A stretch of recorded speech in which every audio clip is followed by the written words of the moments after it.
Congrats po. Hmm? Congrats, sobrang proud ako sa'yo. Grabe. Congrats sa atin kasi pares naman tayong di ba nga, Jomcar. Kasi yung mga sumuporta sa ating sa pabahay is supporter po siya ng Jomcar natin. So, hindi lang naman yung solo ko. Sa ating dalawa yun. Tsaka, parte ka na rin ng Kalingap. Darating ang araw, marami ka na rin matutulungan. Sobrang nakaka-inspired na ako. Kaya pag nakapagtapos ako ng pag-aaral, gusto ko din makapag-charity. Actually, ngayon pa lang nga nag-charity ka na rin. Kasi, part ka ng Kalingap. Dahil sa serie ng Jomcar, marami natutulungan si Kuya Rab.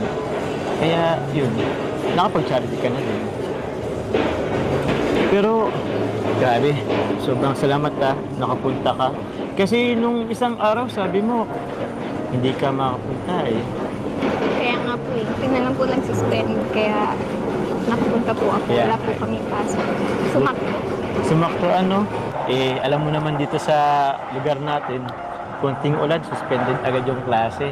Siyempre po, gusto kong pumunta kasi achievement yun ni Agong po. Yes! Agong, grabe naman. Agong na ba talaga yan? Hindi yan joke, ha? Joke lang po. Full joke. Pero yun nga, kaka-proud. Salamat talaga at nakapunta ka. Grabe, munti ka na. Alam mo kanina, hindi ko pa sure kung makapunta ka. Pero, buti na lang, nakita ko may naka-live. nakita ka, andun ka. Tsaka, grabe, salamat din sa message mo, ha. Kahit maiksi, pero ramdam ko yung sincerity ng sinabi mo. Parang, yun nga, feeling ko sobrang proud ka sa ating dalawa. Pasensya na. Bakit? Dami ko sanang gustong sabihin kaso nahihiya ako. Dami pong tao. Ay, okay lang yun. Actually, sa tuwing tinititigan mo lang ako parang ang dami mo na sa akin sinasabi Alam ko naman na yun kung anong gusto mong sabihin. Nahiya ka lang talaga.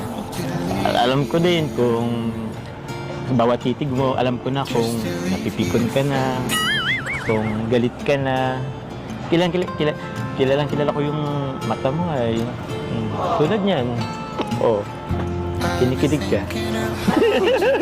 Di ba? Kinikilig ka? Hindi po. Ha? Yun ko po sa iyo. Oh? Tsaka na-miss ko na din po dito sa Nagat. Tagal na po nung huling punta namin dito. Kaya nga buti na nga lang sumakto, merong ribbon cutting. At least nakadalaw ulit kayo dito sa Naga. Sana marami pa. Siya nga pala, kasi kanina dun sa ribbon cutting, alam mo yung handaan dun, yung setup, parang ikakasal.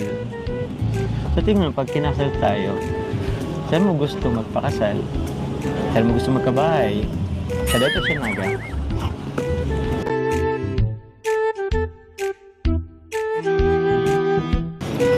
Sagot naman po kayo. Ha? Hindi nyo pa nga po ako dinadala sa bahay nyo. Ay!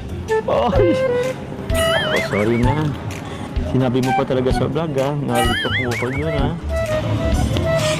Grabe.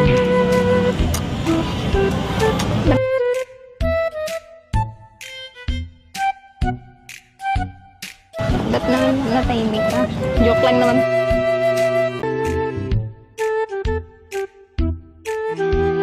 Po yun. Kahit na joke yun, ata namang totoo rin yun Pasensya na kasi pamilya ko kasi medyo mahiyain din kasi yun. Kaya yun, hiya din pumunta. Alam mo ba, alam ko din naman yun. Aware ako dyan. Marami ako nababasa sa comments na yun nga, bakit daw hindi pa kita pinapakilala sa pamilya ko.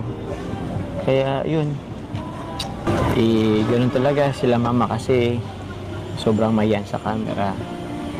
Tapos yung ibang kapatid ko, yun, buti nga yung kapatid ko hindi nahiya na sumama sa vlog ko Pero pag ibang tao kasi nahiya siya Pasensya na. Alam mo, balang araw din naman mapapakilala kita sa pamilya ko Siguro pag Sinagot mo na ako. Hindi po, joke lang naman po yun. Joke. Joke is half meant, alam ko yan. So, ikaw ba? Kailan mo na ba kasi ako sasagutin? Kasi dami ko na nababasa eh. Para matigil na sila. Kailan na ba? Diyan na pala po yung ano natin, yung order natin. Ano ba? Akala ko hihinga ng kiss ay... Hindi po. Oo. Ano na? Mamaya. Nakawan mo. Sagutin mo na muna. Kaya baka mapikon ka pa sa... pares pala to eh. Nagkakaiba lang sa kulay. Oh, alin ang gusto mo dito? Ikaw po. Ako? Seryoso nga? Ako? Ikaw, puro ka ganyan eh.